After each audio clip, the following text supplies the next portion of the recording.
सतनाम की जिन्होंने अच्छी कमाई की है और सारनाम मिला नहीं, वो शरीर त्याग गए।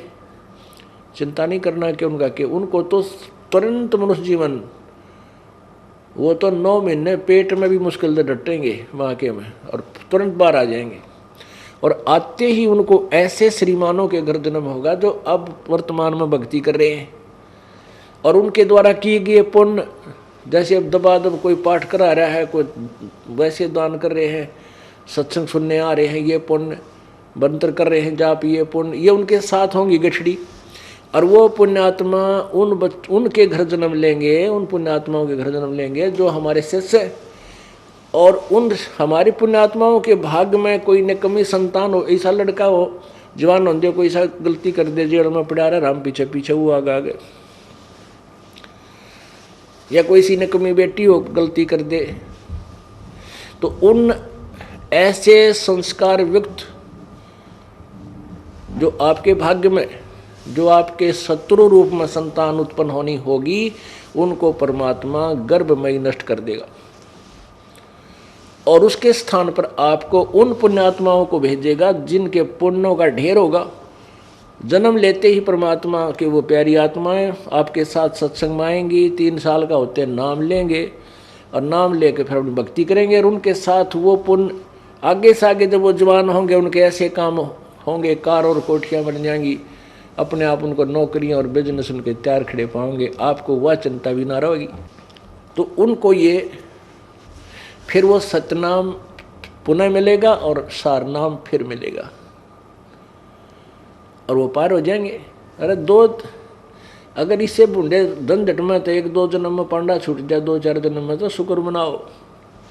इतना विश्वास रखना पड़ेगा आपको। कहते हैं एक बार एक साधक साधना कर रहा था पीपल के पेड़ के नीचे, और कुछ बहनें और भाई जो है भक्त जा रहे थे, कह रहे थे एक बहुत पहुंचे हुए संत हैं और भूत भविष्य की बता देते हैं, उनके पास जाते हैं सत्संग सुनने के लिए। तो उस साधक ने कहा कि भाइयों एक कृपा करियो, बहन भाइयों मेरी, उस महाराज जी से मेरे बारे में ये पूछ के आना कि मेरी मुक्ति कितने जन्म के कितने जन्म में पाछा हो जाएगी, कितने जन्म लगेंगे मेरी मुक्ति को। तो उन्होंने जाकर बताया तो महात्मा जी ने कहा कि उस साधक को मोक्ष प्राप्ति के लिए इतने जन्म लेने पड़ेंगे जितने पीपल का पत्ते, जिस वृक्ष के नीचे वो साधना करा उसी के पत्ते जितने हैं, इतने जन्म लेने पड़ेंगे उसको, जब उसका मोक्ष होगा। अब उन बहनों और भाइयों ने रास्ता त्याग दिया, हम वहां से जाएंगे उस रास्ते से जहां पर वो साधक साधना कर रहा है और उसको हम ये बताएंगे कि तेरा मोक्ष इस पीपल के पत्तों जितने जन्म ले लेगा जब होगा, कहीं उसका हार्ट अटैक ना हो जाए, इसलिए वह दूसरा साइड बदल कर दूर सी का 1 एकड़ दूरी का जान लग गए। तो साधक ने आवाज लगाई कि भगत जियो, ए बहनों सुनियो, अरे मेरी प्रश्न का उत्तर लाए क्या तुम, एक बार इधर आओ। तो उन्हें सोची भाई चल, हमने सोचा कि ध्यान देगा, साधना बैठा है, पर उसके तो नजर नहीं होती, वहांगे और बतावेंगे। वो चले गए उसके पास, उन्होंने कहा कि महात्मा जी ने कुछ बताया मेरे बारे में। तो वो कहने लगे भक्त और भक्तमती के भगत जी के बतावा, हमने तो डर लग गया बताती आना। वो कहने लगा बहनों भाइयों बताओ, अवश्य बताओ, बता दो जो भी है, मुझे कोई डर नहीं है, कितना समय लगे मैंने तो ये काम करना है। तो उन्होंने कहा कि महाराज जी ने ये बताया है कि भाई जितने इस पीपल का पत्ते हैं ना, ये पीपल के जितने पत्ते हैं जिसके नीचे तू साधना कर रहा है, इतने जन्म लेने पड़ेंगे फिर तेरा मोक्ष होगा। तो वो तो डांस करने लग गया, भंगड़ा पा दिया, खुशी मनाई, नाचर कूदन में बोला जय हो जय हो। वो बोली रतन तो रोना चाहिए था, बेबेर बोली रतन तो रोना चाहिए था, तू आज खुशी मना रहा है। तो वो कहने लगा बहनों तुमने ना मेरा भाइयों, अरे इस झंझट का अंत तो आवेगा, कम से कम इतने इतने पाछा आ जाएगा। अब इसका नो तो हो गया कि इसका एंड होगा, इतने दिन ना मेरा समझ इसका एंड भी होगा कि ना होगा, मैं तो डिलेड हूँ था। तो पुण्यात्माओं उसने जब इतना सब्र कर लिया तो तुम नहीं भी इतना भी करना पड़ेगा। इस जन्म में ना तो अगले में, अगले में ना तो अगले में पार हो जाओगे।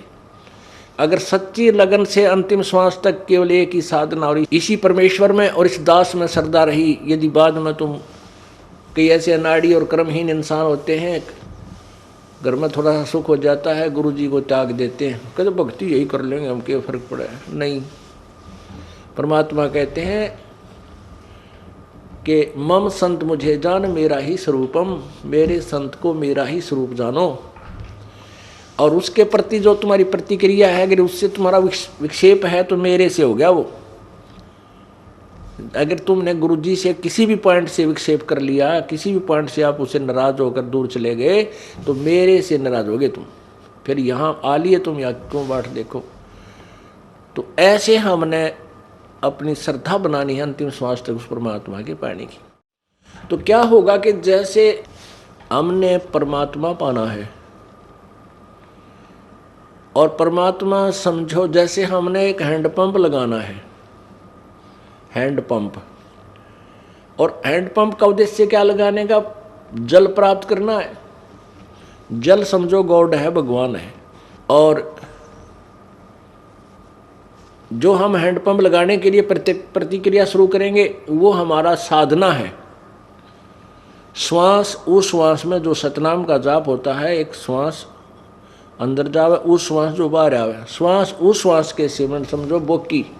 नलका लाते समय जो प्रयत्न होता है, बोकी मारा करें नीचे जमीन में, और उसकी मिट्टी काट के बाहर डाल दे, फिर मंड जाए तो उसको, और साथ के साथ एक पाइप लोअर करते हैं, लोअरिंग करते रहते हैं, पाइप को नीचे साथ ले जाते हैं। तो ये प्रयत्न तो समझो सतनाम के मंत्र आप बोकी मारन लाग रहे हो, सतनाम का जाप जो दूसरे मंत्र का है। और ये बोकी आपने लगाते रहना है जब तक जल प्राप्त ना हो ले, जल के आखिरी, जल में इस पाइप का आखिरी छोर ना पहुंच जाए। ये मान लीजिए हैंडपंप लगाना प्रारंभ कर दिया और चल रहे हो, मालिक पूछता है कि भाई हैंडपंप लाने वालों कि मैं बड़ी बात लागी बात लवाए, तो मिस्त्री कहता कि नहीं अभी ठीक ठिकाना नहीं आया है। और वो मालिक कहता है अरे बांध दो मशीन, लगा दो मशीन ऊपर वाली, क्यों देर कर रहे हो, तो वो नहीं लगाएगा। मिस्त्री हैंडपंप लगाने वाला जो मैकेनिक है वो परिचित है कि जब तक जल तक एंड नहीं पहुंच लेगा पाइप का, और तब तक इसे ऊपर वाले जो सिस्टम का पंप का लगाने का कोई यूज़ नहीं। जो हाथ से चलाते हैं ना, ऊपर एक न्यारी होती है, उसको मशीन बोलते हैं, यंत्र। चाहे वो जो लगवाने वाला मालिक है वो कहता रहे कि भाई तुमने देर कर दी, लगा दो ने मशीन ऊपर वाली, तो वो नहीं लगाएगा। वो तभी लगाएगा जब उसको पक्का हो जाएगा कि अब जल प्राप्त होगा। अब मान लीजिए वो हैंडपंप की प्रोसीजर में बोकी लगाने में रात होगी, तो वो छोड़ देंगे वहीं पर, उसको सवेरे फिर वहीं से प्रारंभ कर देंगे। तो जितना प्रयत्न किया वो व्यर्थ नहीं गया उनका। अब समझ लीजिए आपने सतनाम, आपको सतनाम प्राप्त हो गया और सार नाम मिला नहीं, आपकी मृत्यु होगी, तो वो तो एक रात होगी, क्योंकि आप जिस उद्देश्य पर लगे हुए थे वो सवेरे याद रहेगा। अंतिम श्वास तक जिसका हम स्मरण जाप करते रहेंगे, पुनर्जन्म होगा, और वो अवश्य वो प्रोसीजर, वो क्रिया वहीं से प्रारंभ, वहीं से फिर भक्ति योग प्रारंभ हो जाएगा आपका, और फिर आपको सार नाम मिलेगा। तो अगले दिन जब उसने, यानी नेक्स्ट जीवन में भी आपका वो पानी तक पहुंच गई वो पाइप, तो ऊपर मशीन लगाई जाती है, और वो मशीन लगा कर के फिर ऐसे हाथ से चलाते हैं, फिर जल प्राप्त हो जाता है, वो जल निकलना आरंभ हो जाता है। तो ये है जल प्राप्त करने का प्रोसीजर, विधि। हैंडपंप लगाया, वो सतनाम समझो, नीचे वाली पाइप नीचे जमीन में ठोकी, पहुंचाई जल तक, वो तो है सतनाम का काम। और जो सारनाम यानी सारनाम का काम क्या है कि वो परमात्मा प्राप्त करावेगा। वो मशीन समझ लो हैंडपंप की, वो मंत्र है, वो यंत्र है ऊपर का हैंडपंप का। तो यदि आपको ये सतनाम के जाप करते रहे और बीच में अरुचि होगी गुरुदेव में, भगवान में, आप कहीं और चले गए, छोड़ दिया, त्याग दिया, तो फिर आपका काम सारा व्यर्थ हो गया। आपको फिर आगे ये प्रोसीजर ना जाने कौन से युग में मिलेगा। इस युग में नहीं मिलेगा, इस अगले जन्म में नहीं मिलेगा, जन्म मनुष्य का अवश्य हो जाएगा यदि गुरुद्रोही नहीं हुए। गुरुद्रोही हो गए, गुरुद्रोही का अर्थ होता है गुरु को त्याग देना ही गुरुद्रोही होता है। तो उस स्थिति में आपको आगे मनुष्य जन्म भी नहीं मिलेगा काफ़ी वर्षों तक, और आपका जितना ये साधना है इसको फूंक देगा परमात्मा, समाप्त कर देगा। तो गुरुद्रोही नहीं होना है, यह सबसे बड़ा पॉइंट आपने ध्यान रखना है। तो कहने का भाव ये है कि जैसे जिनको सतनाम मिल गया, सारनाम नहीं मिला और वो गुरुद्रोही नहीं हुए, अंतिम सांस तक श्रद्धा भी रही, जो प्राण त्याग भी गए, तो मनुष्य जीवन तुरंत और तुरंत ही फिर ये वहीं से योग, वहीं से भक्ति साधना प्रारंभ हो जाएगी आपकी, और शीघ्र ही सारनाम प्राप्त करके आप सतलोक चले जाओगे। तो इसमें हिम्मत भी और धैर्य भी रखना पड़ेगा। जैसे उस व्यक्ति ने, उस साधक ने, भक्त ने एक पीपल के पत्तों जितने जन्म के बाद भी मोक्ष की आस रखी, तो इतना धैर्य भी आपने रखना पड़ेगा, तभी यो काम बनेगा। ना तो ढीले गोडे छोड़े कति काम नहीं चले और दूना बढ़ जाएगा। तो बड़े भाव से, बड़ी किस्मत से, बड़े पुण्यों से ये आपको मिला है, ये मार्ग मिला है। अब इससे दूर होना आपका महादुर्भाग्य होगा, छोटा मोटा नहीं। अब जो बात चल रही थी, चिन्नो सत शब्द नबेड़ा है, ऐठा ऐठी करते प्राणी, यम क्या मेरा क्या तेरा है, यो सतगुरु का खेड मंड्या है, अरे ज्ञान शब्द समसेरा है। तीर्थ व्रत ग्यास कर भूले, यो एक बड़ा बखेड़ा है। तीर्थ करें कि तो ग्यास का व्रत रखें, कहती तो बहुत बड़ा बखेड़ा छेड़ दिया तुमने। 4 वेद और पुराण 18, यो एक उजड़ झेरा है। अब देखो पुण्यात्माओं कैसी गहरी बात कही है सिंपल लैंग्वेज में। ये है सूक्ष्म वेद, जो सच्चिदानंद घन ब्रह्म की वाणी है, जो परमेश्वर ने अपने प्यारी आत्मा गरीबदास साहिब जी के अंदर फीड कर दी। गरीबदास जी ने वही परमेश्वर कबीर साहिब जी वाला ज्ञान बोला है। क्या बताया है कि तीर्थ व्रत ग्यास कर भूले, यो एक बड़ा बखेड़ा है, और 4 वेद और पुराण 18, यो एक उजड़ जेरा है। उजड़ जेरा किसने कहा करे? एक कुआं होता है और उस कुएं में जल नहीं रहता, वो खत्म हो जाता, सूख जाता वो, और नीचे से वो बहुत, उसमें बहुत गड्ढा गहरा हो जाता है। उसने जेरा कुआं क्या करते हैं? उजड़ जेरा जो उजाड़ में हो कि तक बाहर दूर खेता में जहाँ कोई भी ना जाता हो, उसमें जल नहीं होता,